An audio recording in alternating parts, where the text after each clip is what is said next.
Bonjour, bienvenue dans notre web série Le marc de café, le jardinage, amis ou ennemis. Aujourd'hui le deuxième épisode. Le marc de café peut-il tuer vos plantes? Le marc de café, c'est bien. En abuser, ça craint. En fait, le marc de café, il peut provoquer trois problèmes dans votre sol. Le premier, c'est qu'il peut provoquer une indigestion quelque part en activant trop de bactéries.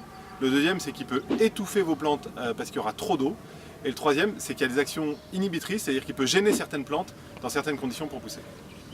Alors on dirait pas, mais derrière ce marc de café, en effet, le premier risque, c'est l'indigestion. Vous n'avez jamais essayé d'en manger, mais si vous en mettez trop dans votre sol, ce qui va se passer, c'est que les micro-organismes présents dans le sol vont se réjouir, vont voir là un afflux de nutriments, et cette espèce de petite fête dans le sol risque de gêner la croissance des plantes, notamment la croissance des semis, mais aussi la croissance des plantes plus fragiles, qui vont voir là une forme de compétition et de risque. Pourquoi? Parce que trop d'activité dans le sol, c'est trop de risques que les bactéries attaquent la plante directement. L'autre danger que vous avez, c'est qu'on vous l'a déjà dit, le marc de café a une formidable capacité de rétention d'eau. Mais en fait, un sol, c'est un mélange entre de la rétention d'eau, entre de l'air et de l'eau. Et donc si on n'a plus d'air dans le sol, et ben le sol il s'étouffe, les bactéries elles peuvent tout simplement plus vivre, elles ont besoin de respirer comme vous respirez. Et donc si vous mettez trop de marc de café, on va avoir de l'eau partout, on va essayer de faire une espèce de bouillie, et vous allez sentir derrière assez vite une odeur qui est caractéristique d'un sol qui n'est pas très heureux. Un sol qui sent bon, un sol qui est heureux, il doit sentir bon.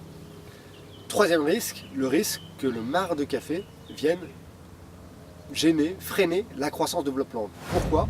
Parce que les molécules de tanin, les molécules de polyphénol qui sont présentes dans le marc de café peuvent avoir cette action sur vos plantes.